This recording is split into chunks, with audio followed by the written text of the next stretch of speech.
right, on this week's episode of the All About Records podcast, I'll be all by myself. Kevin is off doing Kevin things. I believe this is episode 7. It is going to be how to book a successful DIY tour.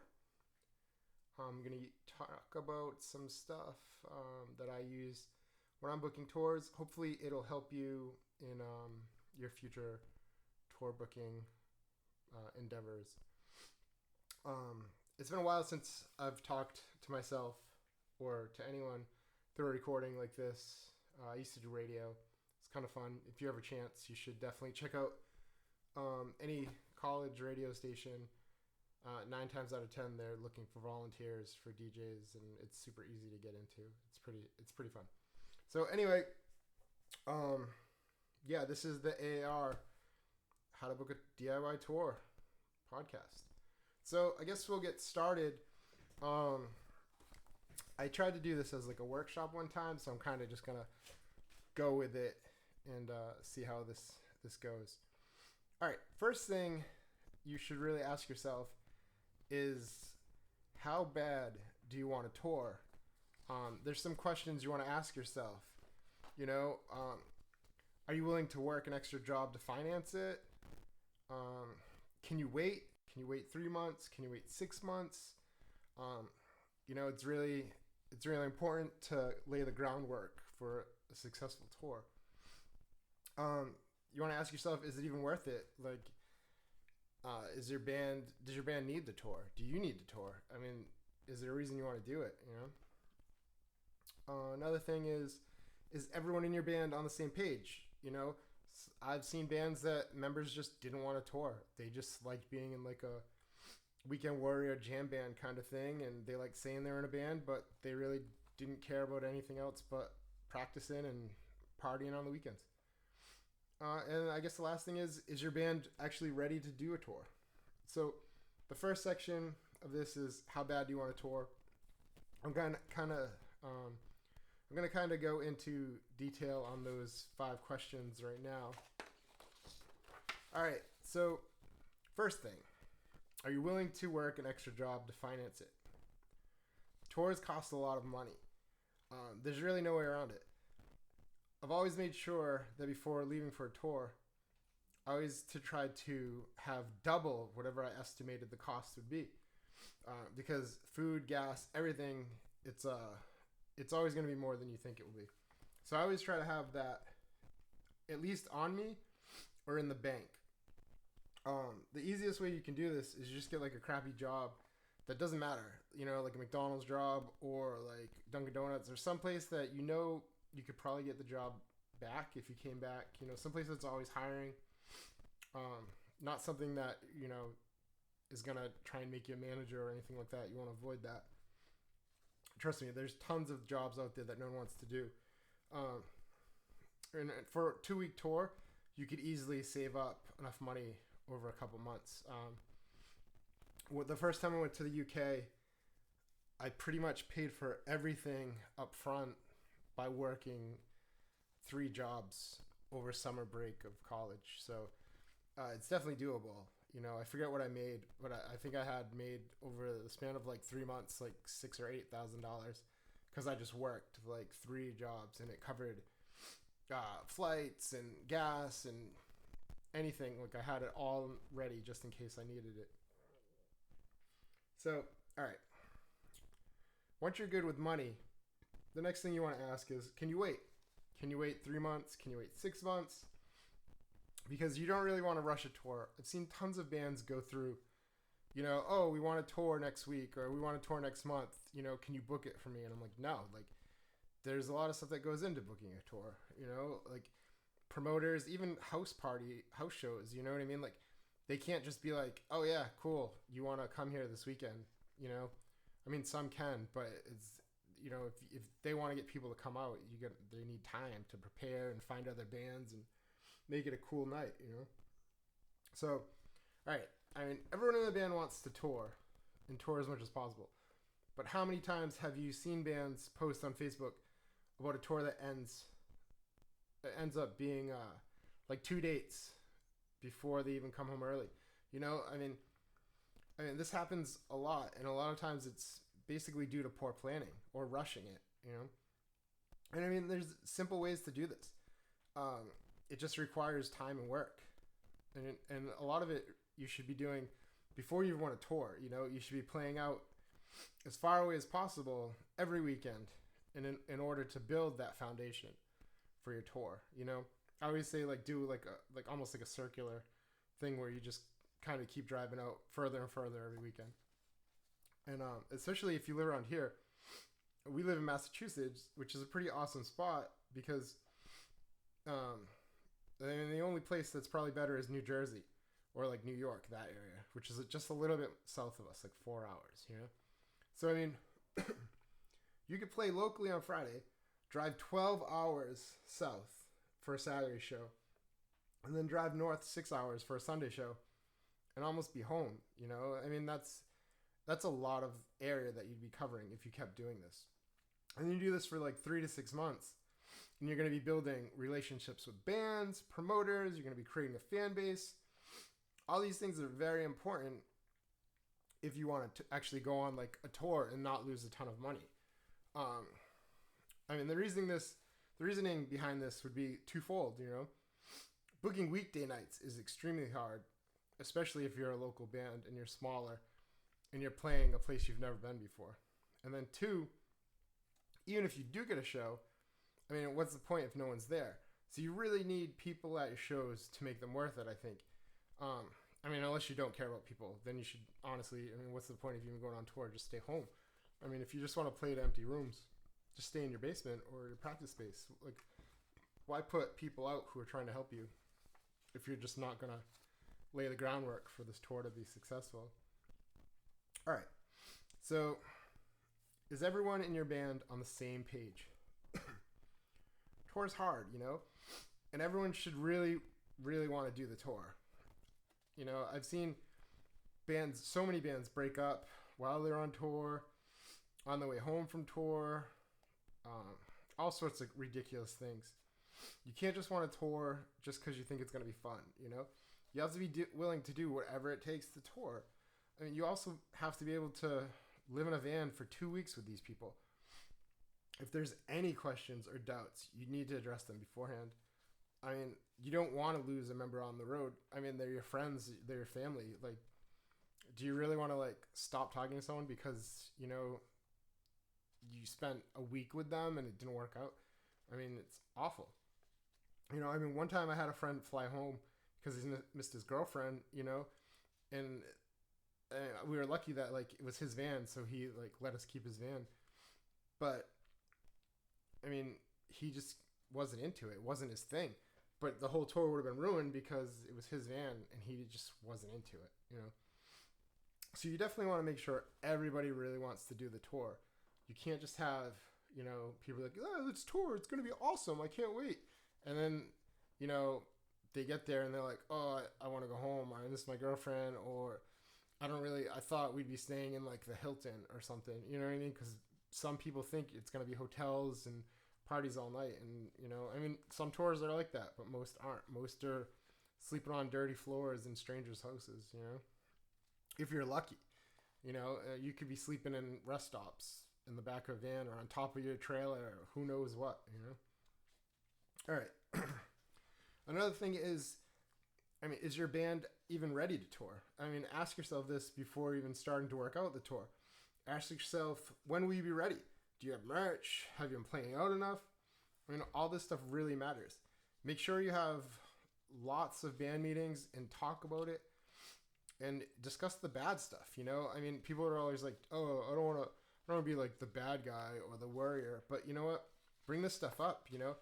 Ask yourself, you know, ask the people, you know, what are we going to do if the van breaks down? Do we have backup plans? All that stuff. Who has AAA? Blah, blah, blah. You know, like, do we know people in these areas? Like, you have to really, really plan these things out. All right. So the next step, part 2, is planning your tour. Okay. So if you hear paper, it's because I'm reading it off the pamphlet thing I made for my workshop. And I'm just going on tangents a little bit. All right. So tour workshop planning. first things first, how long should we go out for? The real question is, how long can you afford to go out for? Can you take off 2 weeks of work? Can everyone take off time for work? Can you afford it? Should the tour be 10 days rather than 2 weeks? I think a good 10-day tour is an awesome first tour for a local band or small band, because you're essentially doing 10 days, which is basically 2 weekends and then a few weekdays to book, which are the hardest to book usually when you're on tour, especially if you're not playing around your local area. All right, so when is the best time to tour? Here's the thing. Everyone thinks summer is the best time to tour, but they're wrong. They think that because a lot of times we're off for school, or it's summer vacation, or, there's no snow on the road. But it's not. It's the easiest tour. That's true. But there are tons and tons of issues that come with summer tours. The sun sets later, so people want to stay out longer. The weather's nicer. So on weekends, people have barbecues and parties. And in May, it's like graduation weekend. Don't even try May, because you're just going to have proms and graduations and parties, and tons of people won't come out. I've found the best time to tour is when school's in session, especially like college is in session. If you have to do it during like maybe a weekend break or a winter break or like a spring break or some sort of vacation. That way, you at least have that time off if you're in school. But remember, people do go away during those times too, but it's still not as bad as summer. There's also one benefit to scheduling around a week break. Kids can stay out longer due to not having to go to school the next day. Personally, I like to tour in the spring. It's not too hot. You don't have to have the AC on all the time. That also helps with the van running smoother. It's not going to overheat. But there's also no snow on the roads, so it's not as dangerous when you're driving at night, or if weather gets bad. So springtime, I think, is the best time to tour. All right. Where should we play? All right. When I book a tour, I personally like to stick to suburbs. Now, some people say, big cities look super cool on flyers. But you know what? Unless you're an established band or you're opening for one, there's a good chance no one's going to come and see you. In a big city, the options are endless for what to do every night. There's tons of bars. Yeah, you may get some locals who are there. Like I said, though, if it's a local band, you may be okay. But I would avoid them. I always try for small towns. Because in a small town, when an out-of-state band comes through, it's like an event, it's like a big deal. And people will appreciate it way more. There's this wow factor, just for being in a touring band. People appreciate that. I can't tell you how many people I've met over the years who are like, why are you here? And they just come up to you and talk to you, and you create these friendships, and it's awesome. It means a lot to them. Plus, it also helps with promoting, because small town, if they like your band, they'll hype your band more because you've made that connection just talking to them. You create these bonds, and if you blow them away with an awesome show, they're going to talk about it forever, especially kids who can't go to the big cities, and they're going to try and help you come back, and they're going to tell their friends what they missed, and they're going to try and get you, better shows when you come back, and you may even inspire those people to start bands, which is pretty cool. All right. Next thing would be building a fan base. Oh, all right. If you have a fan base, I think there is a typo on my thing. All right. If you don't have a fan base, do not tour. I don't necessarily mean a huge fan base, but if you can't draw a handful of people to every show, then you're definitely not ready to tour. And not putting in the time or effort into your promo, into promoting your band. And, it may sound messed up, and a lot of people think that you tour to make fans or to build your band up. But, it's 2016. The internet is your best friend when it comes to touring. So use it, you don't have to have met these people for them to like your band. You can work on the internet promoting your band to help your tour, you know, and then it'll build from there. You know, you join. What I do is I join local Facebook groups. I add friends from bands from those towns. You know, you can recruit street team members, have merch contests, all sorts of things to get these like locals to come out and, you know, be part of something. And if you tour and no one comes out to see you, you know, you kind of hurt the people who are booking your shows as well as the bands playing with you. Because, I mean, tour is really not a vacation. It's work, you know. It has a purpose, and that purpose is to help, you know, your fan base and your band grow. But you got to put in that work, you know. You have to, like, it's like building a house without a foundation. You have to put that into it. It's very important to do those things. So you can't really see what I'm looking at right now. And I think if a lot of people listen to this and share this and stuff, I may do like an animated version with images and maps and all sorts of different things. But basically, if you're in Massachusetts, I mapped out where you could go in 4 hours from Massachusetts. In 4 hours, you can drive to New York City, Long Island, North Jersey, Albany, New York, Hartford, Connecticut, Providence, Rhode Island, Portland, Western Mass, Vermont, and New Hampshire, all in 4 hours. 8 hours from here, you can make it all the way to South Jersey, Atlantic City, Northeast Pennsylvania, DC, Richmond, Virginia, Philadelphia, even Ottawa, Canada, and Toronto, you can hit in about 8 hours.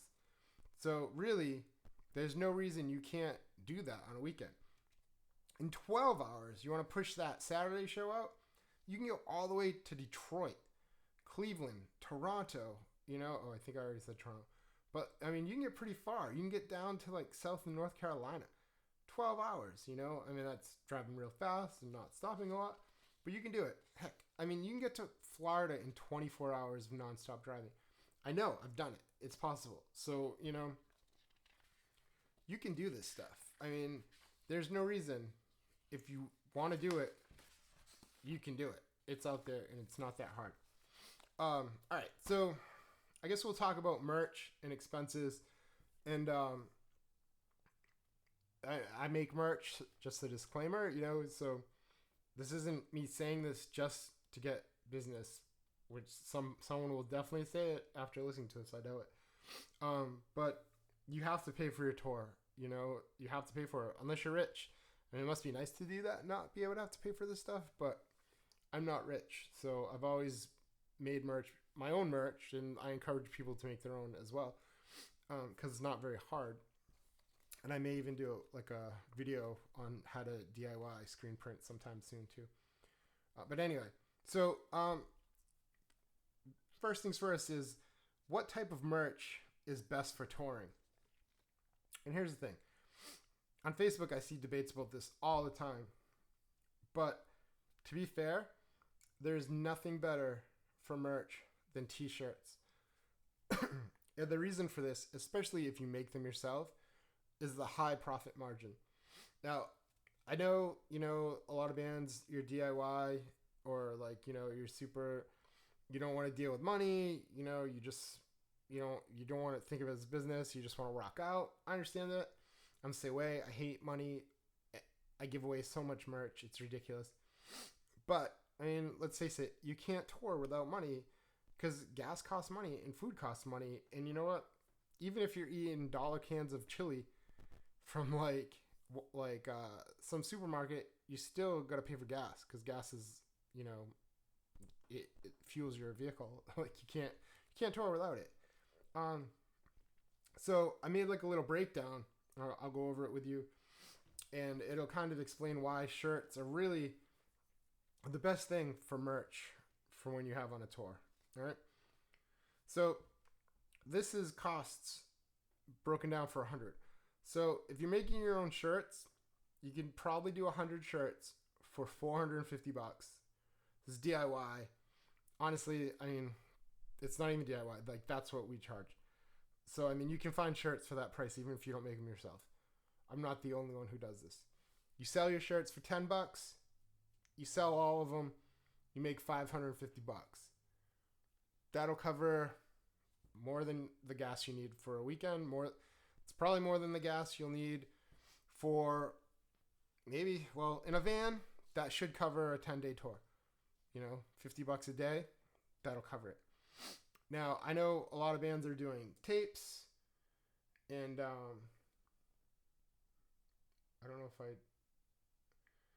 know a lot of bands are doing tapes, and I'm going to have to stop for a second.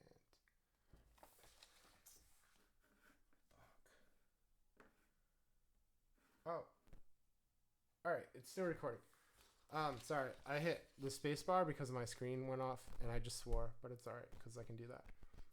But yeah, it's still recording, so I'm going to go back. Alright. I'm not even going to edit this, because I'm super lazy. Alright. So, I know a lot of bands like tapes.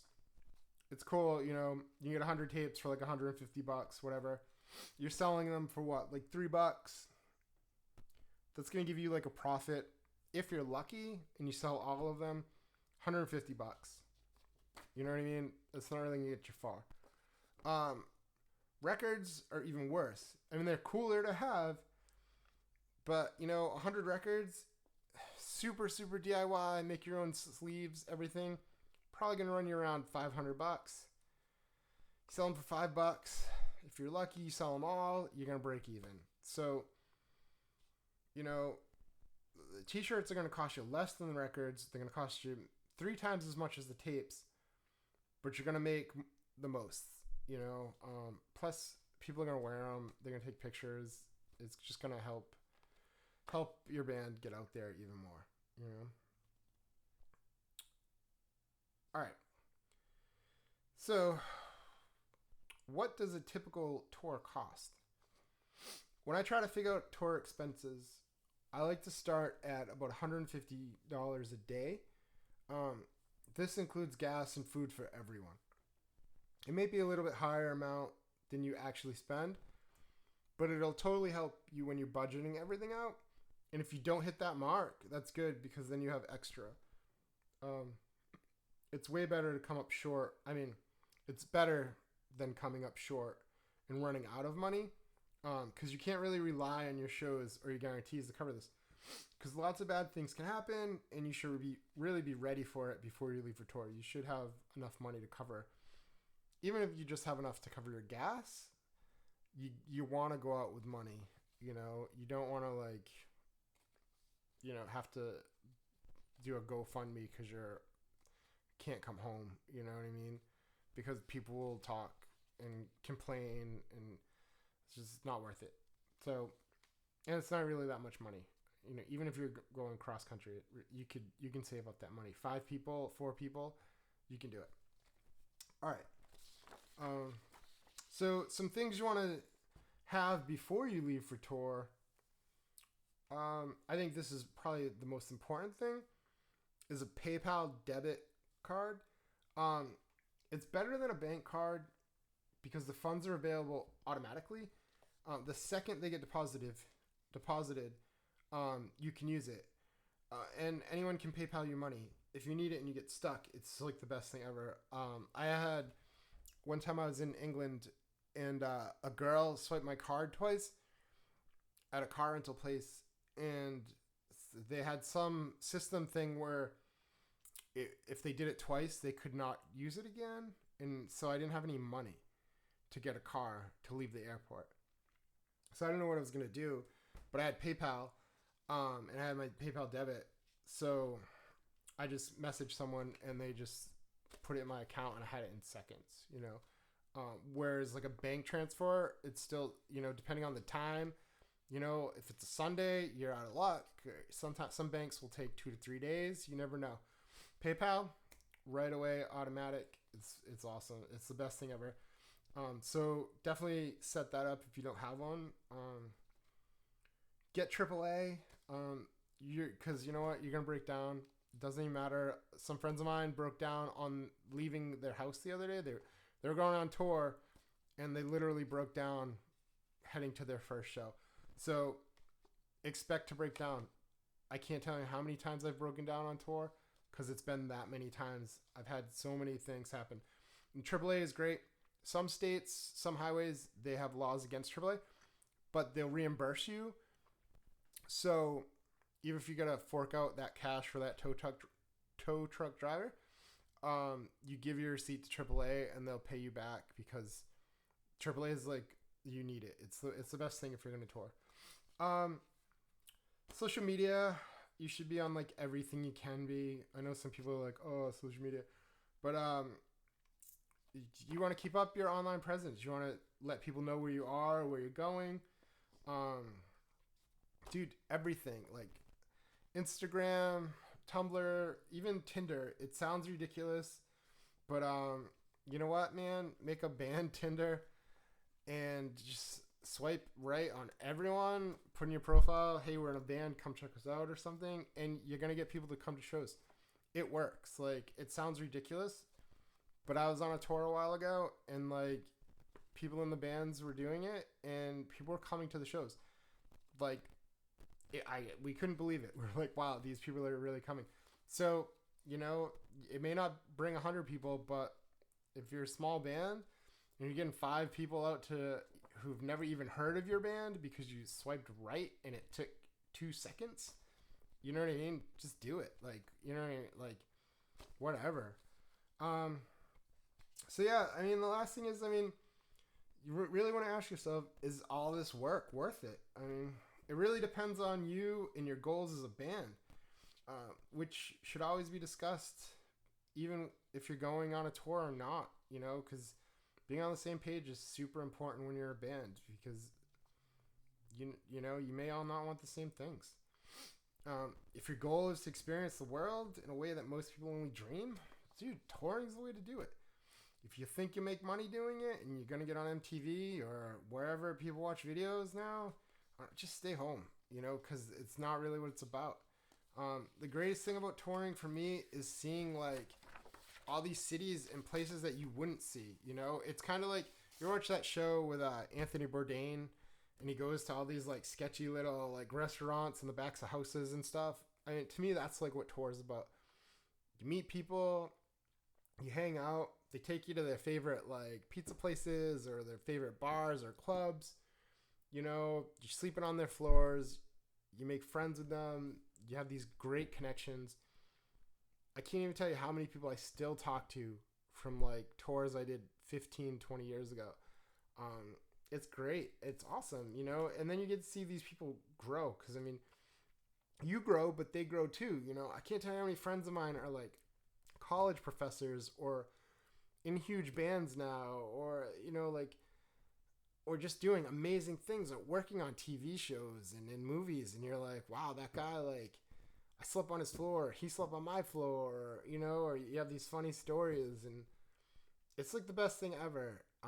I wouldn't go back and not tour ever again, you know, like I wouldn't change any of it. So I guess, I don't know how long this took. I feel like it only took a couple minutes, because I wasn't really looking at the time. And this program that Kevin uses doesn't give you, maybe it's seconds. I don't know. It's just counting something. I don't know how to use this program. It's not Final Cut, it's something else, or it's not like, you know, one of those Adobe programs. So I get confused by it. I had to text him to help me with it. But yeah, I guess we'll just finish this up. And if you have any questions, you're always welcome to send me a message on Facebook or whatever, you know, social media. I don't use Twitter because I don't know, I don't like it. I feel like my Twitter gets hacked a lot, and then it posts stupid things like ads and stuff. So yeah, message me if you have any tour questions. I have ridiculous stories and years worth of advice that I could share with you. All right, and that's the end of another AR podcast. I hope you found this, I don't know if it was probably entertaining. It's probably boring when it's just me talking, but maybe informative. I hope it helped a little. All right, stick around and listen to some of our other stuff. Check out our new, we made a new website. It's allaboutrecords.us. You can listen to the podcast there. You can do merch orders. You can buy whatever. You can do whatever. I don't know. It's a website. I don't even know if people use them anymore. But I made one, so there's that. All right. I don't know. I guess this is goodbye. I'm really bad at saying goodbye. So, yeah. Good luck on your tour if you go on tour. And, all right. I'm going to go make some shirts. Later.